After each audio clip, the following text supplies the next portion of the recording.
بسم اللہ الرحمن الرحیم۔ معزز خواتین و حضرات، نالج شیئرنگ کے ساتھ محمد نعیم نوشاہی ایڈوکیٹ حاضر خدمت۔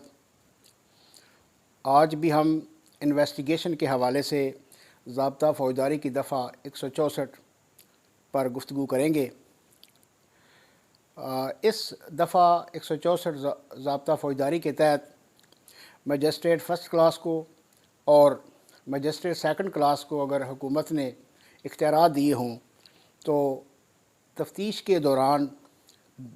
گواہان کے بیانات اور ملزمان کی کنفیشن یعنی کہ اقبال جرم قلم بند کرنے کا اختیار ہوتا ہے۔ لاسٹ ٹائم ہم نے گواہان کے بیانات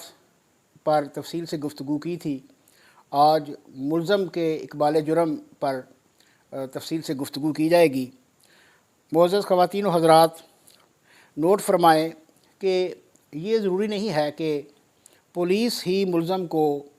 بیان قلم بند کرانے کے لیے عدالت میں پیش کرے۔ یہ بھی ہو سکتا ہے کہ ملزم از خود عدالت میں حاضر ہو کر اپنا بیان ریکارڈ کروائے۔ ملزم کا بیان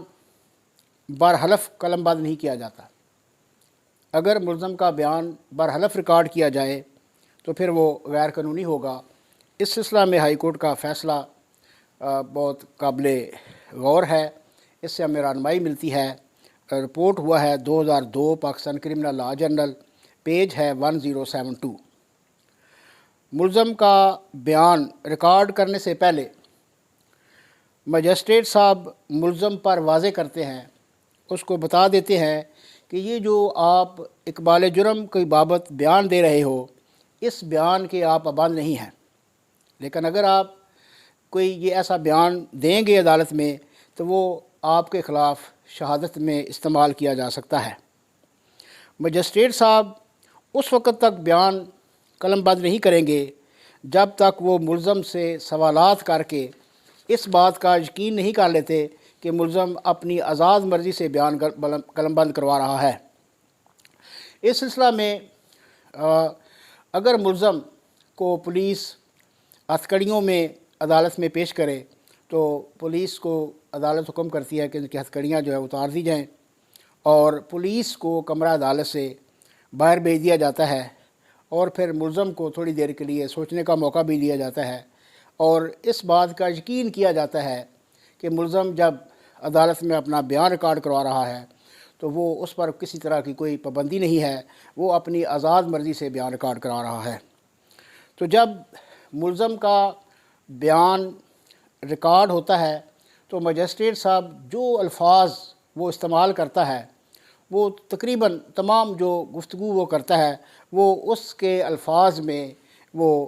تحریر کیے جاتے ہیں۔ ملزم کا اقبال جرم تحریر کرنے کے بعد مجسٹریٹ صاحب کے لیے ضروری ہے کہ وہ اس بیان کے نیچے اپنا ایک میمورینڈم تحریر کرے،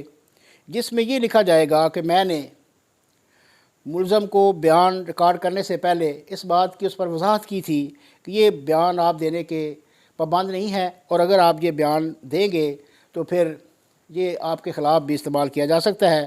مزید اس میں اس بات کا اس میمورینڈم میں اس بات کا بھی اضافہ کیا جائے گا کہ میں تصدیق کرتا ہوں کہ اس نے میری موجودگی میں ان مائی پریزنس اینڈ ہیئرنگ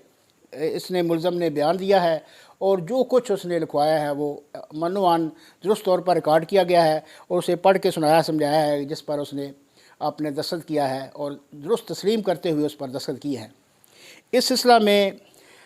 ضابطہ فوجداری کی دفعہ 364 ضابطہ فوجداری میں بھی اس بابت وضاحت کی گئی ہے اور اس بابت جو ہدایات جاری کی گئی ہیں۔ اب یہ ضروری نہیں کہ بیان ریکارڈ کرنے والے مجسٹریٹ کا مقدمہ جس میں وہ بیان ریکارڈ کر رہے ہیں وہ خود ان کی قابل سماعت ہو۔ وہ مقدمات جو قابل سماعت سیشن جج صاحب ہوتے ہیں، سیشن کورٹ ہوتے ہیں، ان میں بھی دوران تفتیش بیان جو ہے وہ ملزم کا بیان یا ویسے گواہان کا بیان جو ہے وہ مجسٹریٹ صاحب ہی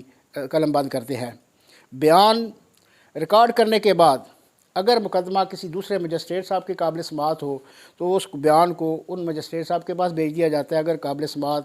سیشن کورٹ ہو تو پھر اس ضلع کے متعلقہ سیشن جج صاحب کو بھیج دیا جاتا ہے، وہ پھر بعد میں ٹرائل کے دوران وہ اس مقدمے کا حصہ بن جاتا ہے۔ مقدمہ جو ہے دفعہ 164 ذات فے کے تحت اگر ملزم جو ہے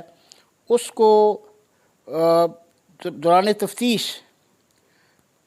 اس بات کو بھی وضاحت کی گئی ہے، high court Lahore high court کی ایک ججمنٹ میں جو ضابطہ فوجداری کی دفعہ 164 میں یہ مینشن ہے کہ اینی مجسٹریٹ، اس کو انٹرپریٹ کرتے ہوئے یہ ہولڈ کیا گیا ہے کہ اینی مجسٹریٹ سے مراد صرف علاقہ مجسٹریٹ نہیں ہے بلکہ کوئی بھی مجسٹریٹ جو ہے وہ بیان ریکارڈ کرنے کا اختیار رکھتا ہے۔ اس سلسلے میں جو بڑی امپارٹنٹ لیٹسٹ ججمنٹ ہے وہ رپورٹ ہوئی ہے PLJ 2011 لاہور، پیج ہے 645۔ تو اس طرح سے یہ سمجھ آیا کہ ضروری نہیں ہے کہ وہ مقدمہ جو ہے وہ کسی ضروری کہ وہ علاقہ مجسٹریٹ ہی ریکارڈ کرے بلکہ کوئی بھی مجسٹریٹ ریکارڈ کر سکتا ہے۔ ملزم کے اقبال جرم کے بیان کی روشنی میں عام طور پر ملزم کو یہ یقین کرنے کے بعد کہ ملزم نے آزاد مرضی سے بیان دیا ہے، عدالت کو اختیار ہے کہ وہ ملزم کو قانون کے مطابق اس جرم میں سزا دے دے۔ لیکن ہائر کورٹس نے بہت سی ججمنٹس میں یہ رول کیا ہے کہ جو ہینیس اوفینسز ہوتے ہیں یا کیپٹل پنشمنٹ کے جو اوفینسز ہیں ان میں صرف اقبال جرم کو بنیاد بنا کر سزا نہیں دی جانی چاہیے بلکہ باقی شہادت جو ہے اس کو بھی قلم بند کیا جانا ضروری ہے، اور اس شہادت کے ساتھ اس اقبال جرم کے بیان کو بھی ملا کر جو ہے وہ اس کو پڑھا جائے گا اور اس کے مطابق پھر فیصلہ کیا جائے گا۔ ایک بات یہ بھی ہوتی ہے کہ بعض اوقات ملزم جو ہے وہ ایکسکلپیٹری سٹیٹمنٹ، اس کو ایکسکلپیٹری سٹیٹمنٹ اقبال جرم کا مطلب یہ ہوتا ہے کہ ملزم نے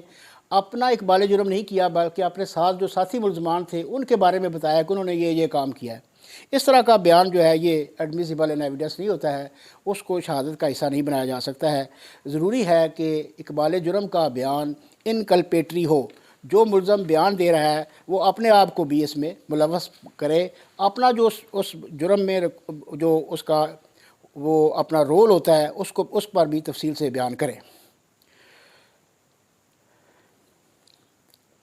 اگر ایک بڑی امپارٹنٹ بات نوٹ کریں معزز خواتین و حضرات کہ ملزم اگر مقدمہ کی سماعت کے دوران جو اس نے زیر دفعہ 164 ضابطہ فوجداری بیان دیا ہے اس سے منحرف ہو جائے تو عدالت نے پھر اس بیان کو دیکھنا ہوتا ہے کہ اگر اس نے پہلا بیان 164 کا درست طور پر آزاد مرضی سے دیا تھا تو پھر اس کا منحرف ہونے کے باوجود اس بیان کو بھی اس ملزم کے خلاف باقی شہادت کے ساتھ پڑھا جائے گا اور اس کو اس کے مطابق فیصلہ کیا جائے گا۔ ایک اور بات آخر میں بڑی اہم بیان کر رہا ہوں کہ ملزم جو اقبال جرم کا بیان دیتا ہے اس کو یا تو مکمل طور پر تسلیم کیا جاتا ہے، اس کے مطابق فیصلہ کیا جاتا ہے، یا پھر مکمل طور پر ریجیکٹ کر دیا جاتا ہے۔ تو اس سلسلے میں جو ہائی کورٹ کی نظیر ہے، ہائی کورٹ کا فیصلہ بڑا اہم ہے، وہ رپورٹ ہوا ہے 2003 YLR 2801۔ بہت شکریہ، مجھے آپ کے ویوز کا انتظار رہے گا۔ تھینک یو ویری مچ، بہت شکریہ۔